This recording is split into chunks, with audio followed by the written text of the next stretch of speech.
Hello learners, welcome to banking solutions. कैसे हैं आप सभी? आशा करता हूँ आप सभी बहुत ही अच्छे होंगे। अभी तैयारी बहुत अच्छे से चल रही होगी। तो आईबीपीएस पीओ प्री के लिए मेरी क्या स्ट्रेटेजी थी कि मेरे परसेंटाइल इंक्रीज हुए थे, इंप्रूव हुए थे मॉक्स में। ठीक है। तो जब मैंने सबसे पहला मॉक दिया था आईपीएस पीओ प्री का, तो मैंने ऑलिव बोर्ड का मॉक दिया था। और ऑलिव बोर्ड में मेरे परसेंटाइल जो थे वो 25 परसेंटाइल थे। फिर मैंने ऑलिव बोर्ड का जब लास्ट मॉक दिया तो मेरे परसेंटाइल बढ़कर 92 हो गए थे। और फिर मैंने जो अपने सबसे लास्ट मॉक दिया था एग्जाम से ठीक एक दिन पहले, उसमें मेरा 97.1 परसेंटाइल थे। तो मैं 25 से 97.1 परसेंटाइल पे कैसे पहुंचा? तो मेरी स्ट्रेटेजी क्या थी? बात करें इंग्लिश की, तो इंग्लिश में मैंने सिर्फ तीन चीज़ें फॉलो की थी। सबसे पहला, sectional मॉक्स and analysis. Sectional मॉक्स and analysis. दूसरा, रीडिंग पे ध्यान दिया था मैंने। और तीसरा था 120 रूल्स, निमिषा मैम की 120 रूल्स। ठीक है। यही तीन चीज मैंने फॉलो की थी। मॉक्स में डेली 2 से 3 मॉक लगाता था। सेक्शनल मॉक, 2 से 3 सेक्शनल मॉक मैं हर रोज लगाता था इंग्लिश की। और इसकी डिटेल में एनालिसिस करता था कि मेरे कौन से क्वेश्चन रॉन्ग हुए हैं, कौन से क्वेश्चन राइट हुए हैं। राइट हुए तो उसमें टेस्ट सीरीज का क्या एक्सप्लेनेशन है उसे मैं नोट करता था। और रॉन्ग हुए तो क्यों रॉन्ग हुए, मैंने जो उस क्वेश्चन को छोड़ा है उसमें क्या कॉन्सेप्ट था, सभी चीज़ों को मैं नोट डाउन करता था और हर रोज़ मैं उसे रिवाइज करता था। रीडिंग के लिए मैं हर रोज़ एडिटोरियल पढ़ता था और एक इंग्लिश नॉवेल पढ़ता था। ठीक है। नॉवेल की रीडिंग करता था हर रोज़। और 120 रूल्स मैंने निमिषा मैम की थी। ठीक है, निमिषा मैम की मैंने 120 रूल्स हर रोज़ 20 रूल्स मैं करता था, बस रीडिंग करता था। तो हुआ क्या कि 6 डेज में 120 रूल्स ख़त्म हो गए। फिर अगले 6 डेज में मैं उसे रिवाइज किया। हर रोज़ बस 20 रूल्स पर डे करके मैं उसे बस रिवाइज करता था। और इसी से मेरे मार्क्स अच्छे खासे इंक्रीज हो गए थे।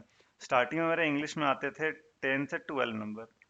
और जब मैंने ये सब कर लिया था तो मेरे मार्क्स बढ़कर 20 प्लस रहने लगे थे। 20 से 25 के बीच में रहने लगे थे। तो ये मेरी इंग्लिश की स्ट्रेटेजी थी। बात करें क्वांट की, तो क्वांट में भी सबसे पहला मैंने सेक्शनल मॉक पे फोकस किया था।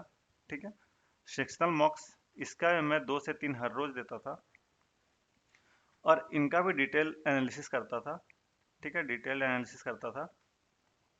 दूसरा, जो भी टॉपिक अरिथमेटिक के मेरे वीक थे, मैं उसे अलग से जाकर पढ़ता था आशीष सर से। ठीक है, आशीष अरोड़ा सर हैं, उनसे मैं कुछ उस इंडिविजुअल टॉपिक का कॉन्सेप्ट क्लियर करता था।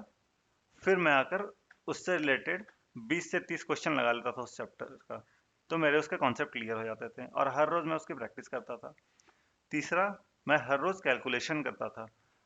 1 आवर आप हर रोज़ कैलकुलेशन को दीजिएगा तो आपकी कैलकुलेशन आराम से अच्छी हो जाएगी। ठीक है, स्पीड आराम से आ जाएगा उसमें। तो हर रोज़ मैं 1 आवर कैलकुलेशन को देता था। और स्पीड मैथ्स के हर रोज़ मैं 20 क्वेश्चन ईच टॉपिक के लगाता था। जैसे कि मिसिंग सीरीज के 20 क्वेश्चन, रॉन्ग सीरीज के 20 क्वेश्चंस, क्वाड्रेटिक इक्वेशन के 20 क्वेश्चंस और सिंप्लीफिकेशन एंड अप्रोक्सीमेशन के 20 क्वेश्चंस। ठीक है।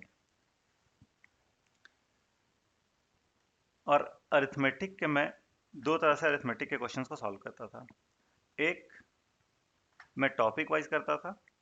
हर एक टॉपिक का हर एक दिन हर एक टॉपिक मैंने एक टॉपिक लिया, उस टॉपिक का 20 से 30 क्वेश्चन मैं हर रोज टॉपिक वाइज करता था।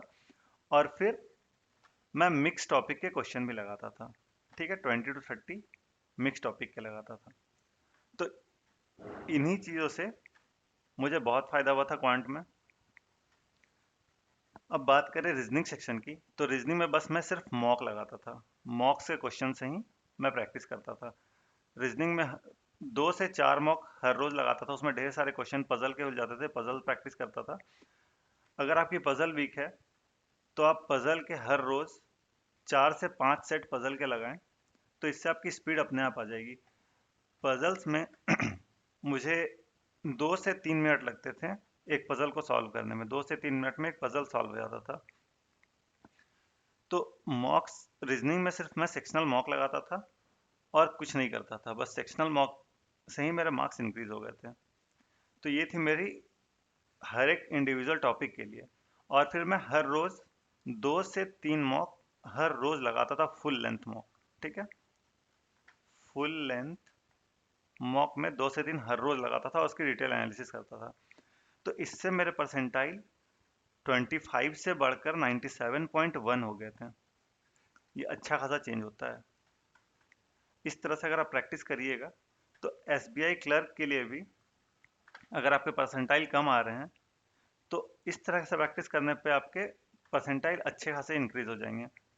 अब मैं सेक्शनल मॉक कहाँ से लगाता था? सेक्शनल मॉक में ऑलिव बोर्ड और टेक्स्ट बुक का ही लगाता था, और फुल लेंथ में मैं इन्हीं का लगाता था। अगर आपको इनका मॉक टेस्ट लेना है तो मैं डिस्क्रिप्शन में लिंक डाल दूंगा, वहाँ से जाकर आप ले सकते हैं। आप इस स्ट्रैटेजी को फॉलो करके देखिए, आपको खुद सुधार दिखेगा। अभी एग्जाम में ऑलमोस्ट 20 डेज हैं एसबीआई क्लर्क में। आप इस स्ट्रैटेजी को फॉलो करिए, आप देखिएगा आपके परसेंटाइल, आपके मार्क्स अच्छे खासे इंक्रीज होंगे।